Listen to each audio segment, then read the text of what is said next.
Tommy Dillon at Always Winning show this week, and we're going to talk to Tommy all about his powerlifting days, his bodybuilding, and where it all started, I suppose, here in Limerick City. So, Tommy, it's great having you on the show. Thank you very much, Jason, for coming up.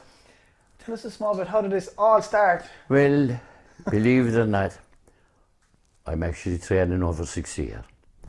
I started when I was 12 and I was working in the shoe factory. And there was a Mr. Limerick and weightlifting show run by the late, God bless him, Paddy McMahon, down in the Gaelic Clique Hall in Thomas Street. And William Morrissey, who worked in the shoe factory, and Eddie McInerney were in for it. So I went down, they were selling tickets around. I was working at 12 because my dad had died with cancer that year, so I was shafted into the shoe factory. That time there was no support. Yeah, there was no support for widows that time, no widows pension, no nothing. So I bought a ticket and went down, and I see them there, and they all came out. I'll always remember it oiled up like sardines. And Willie Morrissey won it, and I came back up, and I asked them could I join the club. They were training that time out in the old Dalcashion, in the oil and field. It was the only club in Limerick at the time, small little place. So they took me under their wing and I went out there training with them. And shortly after that, then another lad that used to train from his home, lad, he's dead hard, so Paddy Keane, he had weights and he was getting rid of them. And my brother Bart bought him for me. And I brought him home and I had him in the little shed at home. We lived in Weston that time. And between the two would train a bit here and a bit here. Got her in, kept it up then. That's amazing. Till today. Yeah, still at it. I trained this farm for a small bit, just a little bit, but it was grand. And like you're 75, 76 in 2 weeks' time. Yes. And you're still training. Yeah, well I've gone through the motions now, Jason. Yeah. But I still get out. You're still doing I it. love to get out and get out of the house and go over and. Yeah. And if I see people doing it wrong, very wrong, I'll say to them, you're not doing that exactly right. And was it bodybuilding then obviously you started off in and then you kind of switched over? What happened at the time is when I started, it was all bodybuilding and the Olympic lifting, the over the head, clean and jerk, snatch and the press was in at the time.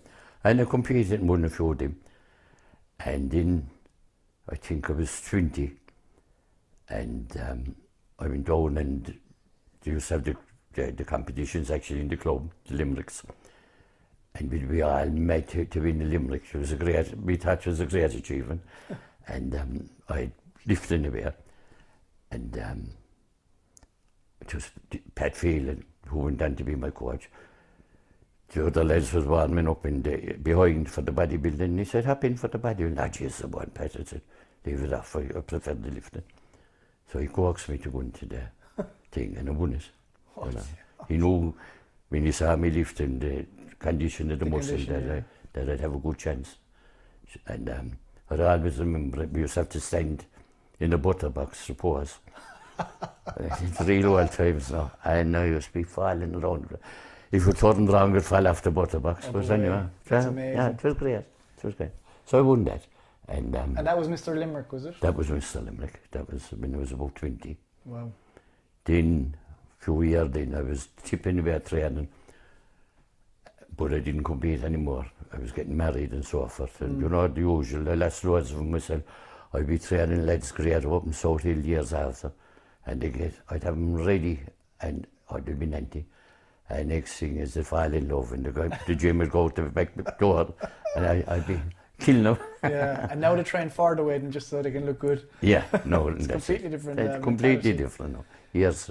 Yeah, and then you kind of switched over. Obviously, that was your passion. Then you liked the more the powerlifting. No, what happened was there was no powerlifting then, Jason. In 1975, I went up to Darky and I won the Senior Mr. Ireland.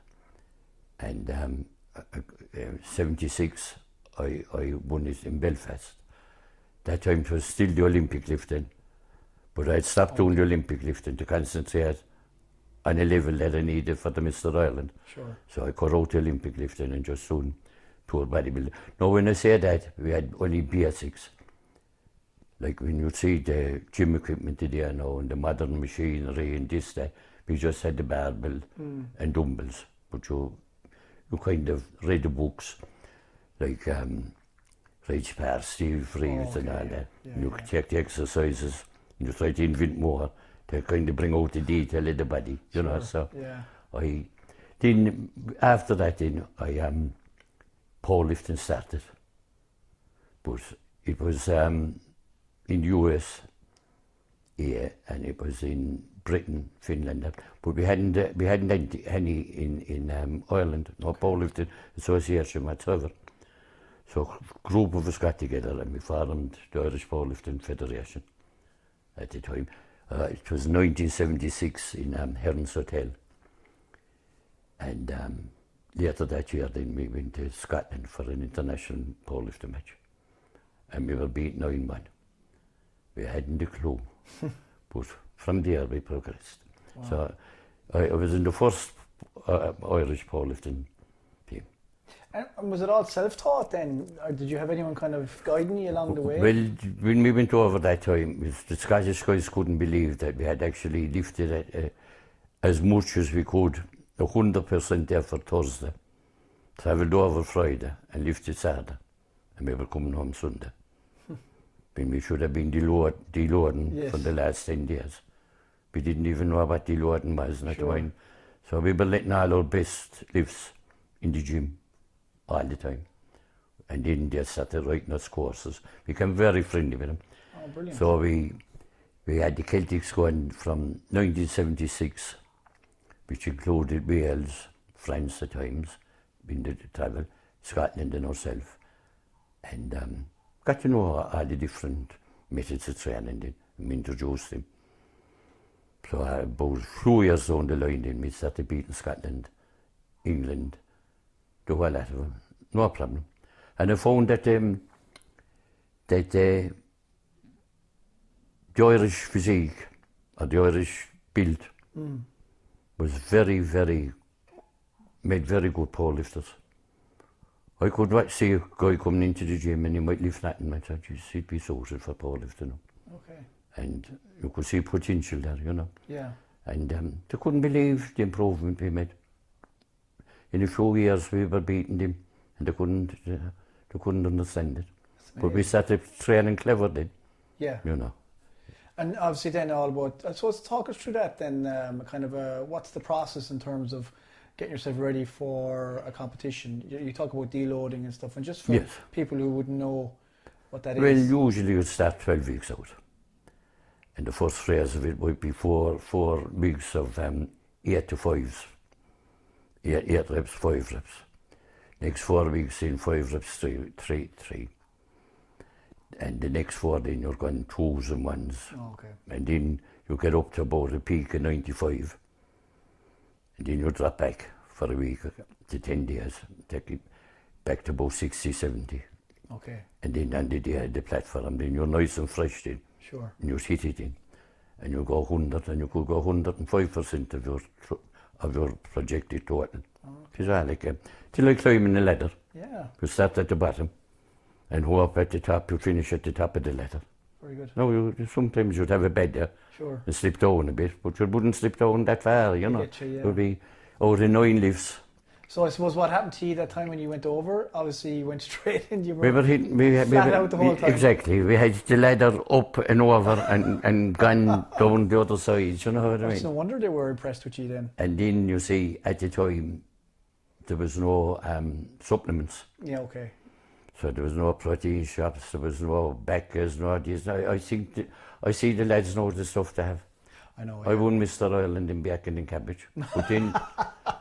But then everyone else was the same. You know, it was a very level playing field at that time. Yeah, I suppose nowadays it's such a different sport. It is a science and thing. Yeah. I see Shane Brody. Yes, he's great. Yeah, the gym, the lads. But I mean, nowadays, and Shane has a method of it, I think they can drop 12 pound weight with water loading. Water loading, yeah. 12 pound to 10 pound weight in 2 days. Yeah. Now I remember in 1978, I was over in the European Championships in Birmingham. Well, no, it was the World Championships in Birmingham, sorry. And this Russian guy was the open hour favourite. So that time there was a 2 hour weigh-in, you'd weigh in, and by the time you'd finish your weigh-in, you were ready, you were called to lift. Okay. 2 hour weigh-in. So the Russian went in anyway, and he was overweight by about £1.5 pounds. And I was overweight by ½ pound. So I got in, I buried everyone's sacks, so I had 4 of them. And I ran up one hill and down the other, and up another and down another. And I came back and got all the lads to drive me down.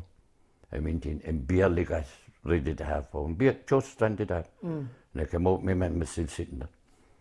He hadn't moved. And I said, Jesus Christ, this is great. He's gone anywhere. He went back in. He got up and he was £1 under. Wow. They'd given him a diuretic tablet, which we knew nothing about. Oh, wow. And he just sat there and didn't move. Got up to go to the toilet and he came in and the fella came out and he said he'd never made of it. He said he was £1 under by not moving. I was after letting all my energy up the hill, up and down the hill. You know, they were miles ahead of us. Yeah, of course, yeah. Miles ahead of us. Needless to say, he wouldn't eat in a canter. All his energy was conserved. He broke about 6 world records the same day. Wow. Oh, fabulous lifter. Yeah. I say that they're leagues ahead in terms of it, as you said. Oh, they were miles ahead. And they had their own doctor with them, their own physio, Oh, wow. the whole team. Yeah. And then you, I suppose, you obviously then set up the South Hill Powerlifting Club. Yeah, I trained for that now with Pat Phelan down in the old Gary One Club.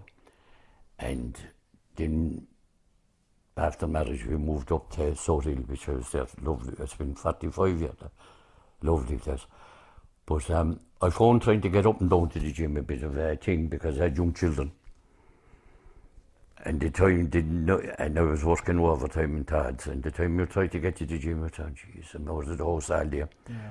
Because I didn't drive, so I wouldn't go home for dinner because you only had an hour, and by the time I cycled up to South Hill and back down, it wouldn't be worth your while. Yeah, yeah. So I said, no, I'm spending too much time between gym and overtime. So I had a big, huge garden, and I got a couple of the mates, and I was training them there, but at the same time, the weekends, we started building on a big shed. And then all the guys that I used to train with, a lot of them had weights at home. So I borrowed them, begged and stuff, and I got a load of weights around the place. And set up an old gym. For myself, really. And the young fellas heard that was going. And there was a queue outside every night when I'd open it up trying to get in. So I left them all in. Yeah. And then after a while, they started getting good. And I said, yes, I need more weights. So I went to Billy O'D, and I invited him up, and he saw the crowd of young fellas inside. And they, I forget the supers, they have all the guards in Roxborough. And he came up and had a look, and he said to Billy, he's giving weights and equipment, he's keeping them all off the road. Fantastic. Because when they finished training, he said, we see them no more, they're going to bed. So, you know, so... Kill them above in the gym. So Jim, Billy got us a big grind, and I got benches in and manual lifts and so we had the best of the bars, we had the best of equipment. Yeah. Yeah. I remember going up there, actually, I was up there once or twice.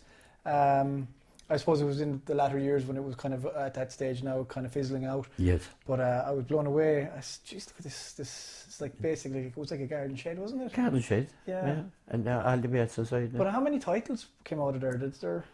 I'd say there was, well, I won 10 World Championships up there. Wow. 5 Europeans. Shane won a lot of them up there. I mean, Dan didn't, as you know, when that fizzled out for the Limerick Powerlifting Club. Yeah. So, but Shane started there. And honestly, God, I'd say there were well over 100 World Champions come out. Titles, see, one guy might win 4 or 5, I'd win 10, but if you added them all up, they'd be well over 100. Wow, that's amazing. Small Jermac won a lot of them up there. Big Jermac, Has a gym in Fedderburn now. He won a lot of them there. Morris O'Connor won a lot of them. Oh, you could go back and back. Sure. Yeah. That's incredible. I mean, I suppose it was probably the place to go. Well, for power it was, Yeah. because even at that stage, fellas had come from all over. You had lads from Clonmel coming up, you had lads from Tralee and that coming up for sessions and that. That's incredible. Yeah, they would to come up. And When you think about it, it was just something you set up for yourself and it turned into that. turned into that, yeah. Well, it goes to show you that the actual attraction to it and the people, wanted to be doing something. Oh, they did. Well, I mean, if you saw a fella now that regular Andy Fogarty, he'd regularly come down from Clonmel. Wow. 3-4 days a week to That's train amazing. in the gym, drive back. And what year was that, out of curiosity? I opened the gym 1984, Oh. and it closed about 6 years ago when I was 70. And the reason why it closed is I only had a lease in the gym. It started from the corporation that 2 bungalows became available. Sure. I moved from the shed over to where the 2 bungalows was, and sorry, after pulling that. Oh, you're right. Thereafter, they started with the rent at €20. Now that was easy to pay with all the lads putting in the shoe bar. Sure. All you'd have to do is cover the light and this. That. Yes. But for the finish, people thought I wanted the gym. I didn't want the gym at all. The corporation wanted the building. But when we'd look for funding for them, to reduce the rent rather than give us funding. Okay. So then the rent would go. So you'd apply for the funding. No, the rent would go, we'll reduce the rent. That's all we can do to fund you. So the rent eventually went from €20 down to €1. And the reason why you'd have to pay the €1 was to let the corporation know it was their property, not yours. Okay. So then when the regeneration came in, then the bungalow was in the way of the proposed new Boy Road house. Okay. So it was knocked. Sure. Now they gave me, I was in hospital at the time, their health was fading a bit at that time. And they gave me 6 weeks. They were knocking the whole block of houses, and that had to go as well. Now, had I been in good health, they'd have replaced it with a new building. Sure. But I had moved up here then as well, and I said, Jesus, we'll keep an eye on it when I'm not here, or when I'm gone. Sure.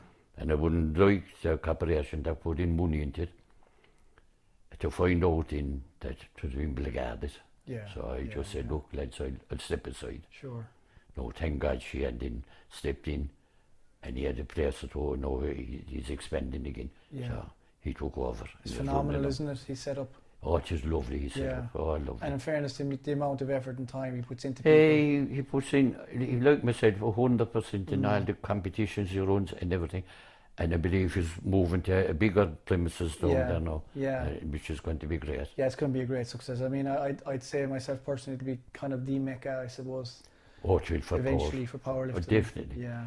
I enjoy going down. I go down now for all the competitions, refereeing that with all my old friends there. Sure. You know.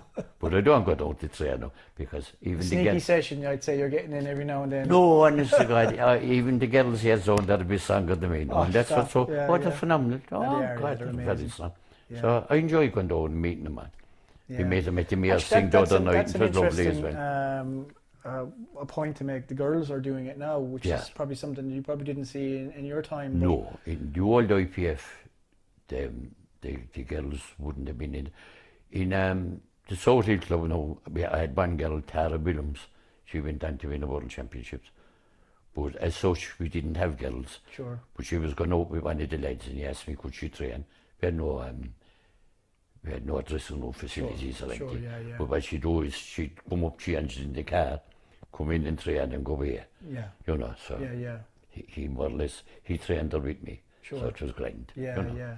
But then CrossFit came into it in, and all of a sudden all the girls wanted to do. You see, everyone thought before that when you do the powerlifting, that you get huge and it blows. And it's actually the opposite. They put trim in and get very lean and strong. Yeah. You know, but I thought, oh, Jesus, I'm not lifting any. But Yeah, I it's get, amazing, I like, get I as mean- fat as a fool. But no. No, and it's like even going back to LPC there and Shane's place. Like the girls are all in great shape. Like, Oh, very good. You know. Very good. Oh, they train very hard. Yeah, it's amazing. Yeah. Like exactly that. People assume that powerlifting, big weights, they're going to be blown up. Yes. But it's maybe it's the CrossFit that's kind of enticed them in a small bit. It's a CrossFit, and there was a lady in the television, one of the presenters. She did a kind of a 10-week course on powerlifting, and they filmed her going in for the competition, and that kind of brought it through as well. Yeah, brought it to the public eye. I suppose. But yeah. There's more girls lifting now than minutes. Huh? Yeah, it's amazing. It's definitely 50-50 anyway. Oh, yeah, for sure. Yeah. And which is fantastic. You know. I love refereeing the girls because there are, you know, the fellas will be all hyper. And I'm known as a strict referee, right. So if they're either those, I'm old fashioned, either those to the rules. Sure. I've even failed my one lads in South Hill Powerlifting Club. They come along and say, no, right at that, red light.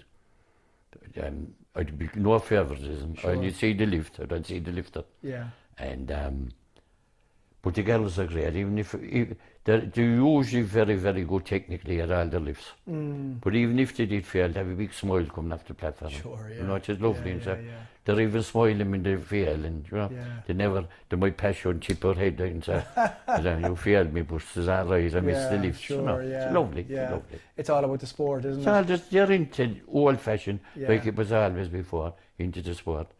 Yeah. Some fellas, well, I wouldn't be frightened to fail them, but other fellas would. I said, no, they didn't know the lift. They could be out like that, roaring and shouting like bulls. And I'd be there, no, down that red light. I suppose so. Looking at that then, from a judging point of view, refereeing, obviously it's very official nowadays, and the rules are quite strict. Oh, they're very strict, yes. Kind of, I suppose, talk us through how it works in terms of rules. What's classified as an actual lift, and what's classified as a fail? Well, we'll say in the squat, I won't go through the whole lot now, but there's about 10 to 12 things that you can fail them in. But the general one is they don't get dipped. Okay. A lot of them that I'd see fail them would be, they're only tipping parallel. Okay, so you need to be below the knee. Below. No, they think parallel is a good squat. Sure. But no matter what association is in the world, if you read up the rules, they have to break the parallel. But what happens is, you see, in other federations, they might get away with it, but you can't. And 2 to 3 years, it leaked in very bad, that people started parallel squat past. When that passed in, they went an inch over. Next thing, 2 inches over. Next thing was a joke. You might as well say, look, don't squat at all. So I just said, no. So it's coming back now strong. I see that. In the IPO was always good for rules. But people might be failed in the IPO and go 3 weeks, 4 weeks after and get it in some other federation. Okay, so the federations then will vary. They vary. But you shouldn't, you see. Yeah, no. Because I didn't win international referee in 1978 over in Italy. And the thing is, the rules remain the same. They're all powerlifting rules, but for the squat, the bench press, and the deadlift. So if the referees are right, it's like if you were playing a soccer match and you were allowed to kick and jump and pull a fella like in rugby, and got to be able to keep doing it. Because when you're told stop, you'll stop. Yeah. If you failed enough times, you'll say, I have to do the rules right. In terms of safety then, obviously is that taken into consideration? Oh yes. Well, you'd always have a team of good spotters, even in training. Yeah. You know. Yeah, I see that there's always lads ready and prepared. You'd have it, in the squat you can have up to 5 squatters or catchers, as we call them, ready. But even in training, you can wear them away yourself, tip away. But when you know you're getting up to 60, 70, grind, you get up over the 70%, it's time to call in the spotters. Yeah. But you normally train in a group of 3 or 4 anyway. Yes, yeah. So one is lifting, one is spotting, one, you know, that's where you train. I see the lads using the block on the chest. What's that for? That's the block on the chest is, the bench press itself, you leave it down. And then you get a pause at the chest. The sternum, is it? Yeah, right. And you get the pause. No, you can't bounce it, huh? Okay. You have to rest it, get the pause, and then the referee will say press, you press it. Okay. But what happens is some fail with the lockout. Okay. So they might do and then go bad. So So that's the now you second put the movement. block on now, and then you practice your lockout. Yes. Second. Yeah. And then if you have a suit, it's the same. You have to break in the suit, so you go and block. You might grind, and then the suits are very tight, and then you get another block and go down until you're down to your chest and work a bit. Yeah, I see the suits now as well. So there's a difference between lifting raw and with the suit. Oh yeah, Is a huge difference in it. huge difference. The suit could give you anything up to 20 kilo Oh, plus really? That's 30 amazing. kilo. Wow. But you see, when powerlifting started first, there was no equipment. Yeah. There was no knee wraps, skinny little weightlifting belt, Sure. and that's the way it was introduced. So essentially, it was pure raw. Pure, In its essence. pure. And all of a sudden, then all the equipment started coming. It came as a very IPF allowed it in as that's the International Powerlifting Federation. They allowed it in as a single ply suit, which was a very thin suit, Okay. like elite had now. Sure. And then other federations in that, then they've been from double suits to triple suits to canvas suits. It was really the suits that doing all the work. Okay. Now, okay, you have to be very strong to do the weights.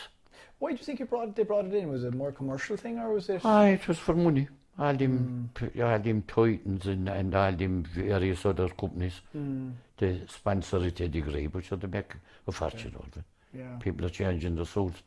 Some suits can cost up to $400. Oh my God. Yeah, Yeah. you know. It's like the neoprene suits, really, aren't they? Like neoprene almost. Yeah. Yeah, I've seen them. Yeah, they're There's a- the lads trying to get I into them is an remember- effort in I itself. remember years ago that when the lads bought the suit, it was made out of same material. It was it would have been legal now in GPC at the time, and it was made out of material that the astronauts used to wear. And we spent 2 hours trying to get him into it. He was exhausted from pulling and dragging. We were folks, what's the wrong word? We were exhausted from pulling him into it. 2 hours and another hour to get it off. Jesus, I said, no, yeah.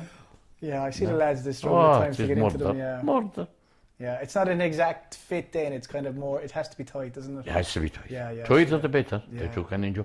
But then a guy will come along to you and do it and say, Tom, I couldn't get down. The suit was too tight. I said, it's your problem. Yeah, yeah. You know, they will blame in the suit. But Okay, the yeah. rules remain the same for a raw lifter as an equipped lifter. You know, the rules are rules. Yeah, there's a lot of rules, I'd say. Oh, a lot of rules. A lot of rules. Yeah. In terms of diet then, like in comparison to the, I suppose, the bodybuilding diet versus the powerlifting diet, what's the variance in that? Well, I found that bodybuilding diet is a bit strict, or stricter. The powerlifting, no. Because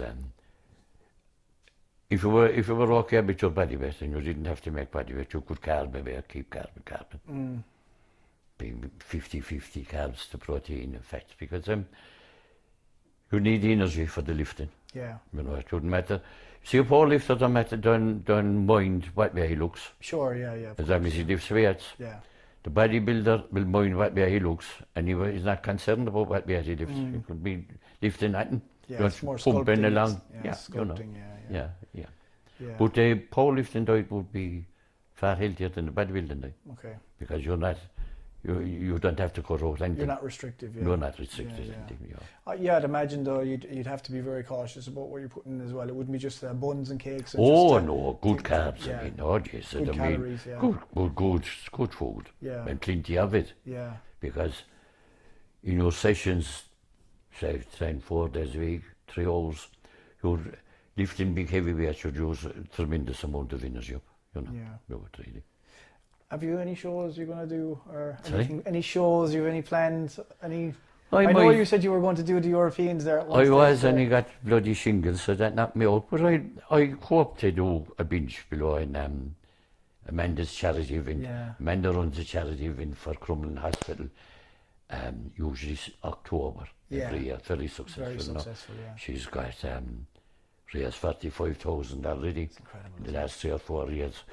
Because her little boy, Zach, I think it was, he was born with a heart defect, and Crumlin saved him, and she she's so marvellous. She jumped out of planes and everything. I know, she's amazing. And the mayor under there lately. I know, absolutely, and well deserved. Yeah. And you get a forum, sponsorship forum. Say you feel it as much. Some people has handed in £1,000 in the sponsorship card. You see, so. I have never done it. I've always refereed below. But this year, no, over missing this one, I go up to get ready in the bench. I just find it fascinating. You know, it's still, there's no stopping you. You're still numbers. And age is only a number. Yeah, age is only a number. Jesus, I prefer to be doing that than out in the nursing. I love would it. really. Yeah. And you got honoured yourself there recently at the. Yes, he honoured me by the for mayor. over 55 years of devoted to the sport of powerlifting and bodybuilding. Yeah, and I was very honoured with him, you know. Yeah. It was a great thing when you come to the end of your life nearly and you said, geez, you're looking back and all the time you put into it and you're often saying, I wonder if I put more time into the family or more time into the war or more time into something else. But at the end of the day, I thoroughly enjoyed it. I could have put more time into the pub too and spend all day in the pub. That's true. So the wife would be cribbing about that. So she didn't crib at all over spending the time in the gym. Yeah. Because she was always very supportive. But you changed lives. You've changed so many lives. And I know I was lucky enough to be at the event and the awards that night. And Shane, LPC Club, they all got the award as well. It was great. Yeah, lovely yourself night. and Amanda and Joanne. Joanne is a tremendous lifter. Yeah. Very, very strong. Yeah, amazing. Oh, she'd be lift any man. Great story. I'd yet to be married to her and come in without the wages. she'll kill you. Yeah. Oh, she's very strong. Very strong, yeah. Oh, lovely girl. Yeah, fabulous, yeah. And you know, but I was lucky to be there that evening and to see, you know, the camaraderie and, you know, the fellowship between everyone. Yes. And, you know, and the lovely stories that they were sharing, and yourself inclusive, you know. But even, you know, the mayor himself had some wonderful things today and quite proactive in terms of the sports nowadays that are very, I suppose they're not looked at like you would have maybe the more popular, like rugby and soccer and, you know, GA and things like that. So it's nice to see he made a point this year of when we said the sports that don't get the recognition as such. We said the minority sports, you know. Yeah. But even if you look back in it, I was asked one time to train the Munster rugby team in weights. Everyone does weights. You can ask anyone in any sport to do weights. Yeah. Years and years ago it was frowned. I remember years ago, trained Jerry McLaughlin. He used to be to do weights before anyone. It was frowned that anyone could do weights. Boxers couldn't do weights. The coaches were frowned. I know everyone does weights. They do think that the weights is slow up. Sure. So I know that the rugby players discovered that New Zealand were training with weights 20 years before them, and they know all started. Now every rugby club has a gym. Sure. You know, and they all do squats and benches and all part of their S&C, strength and conditioning. Yeah. So it's come a long way, I know.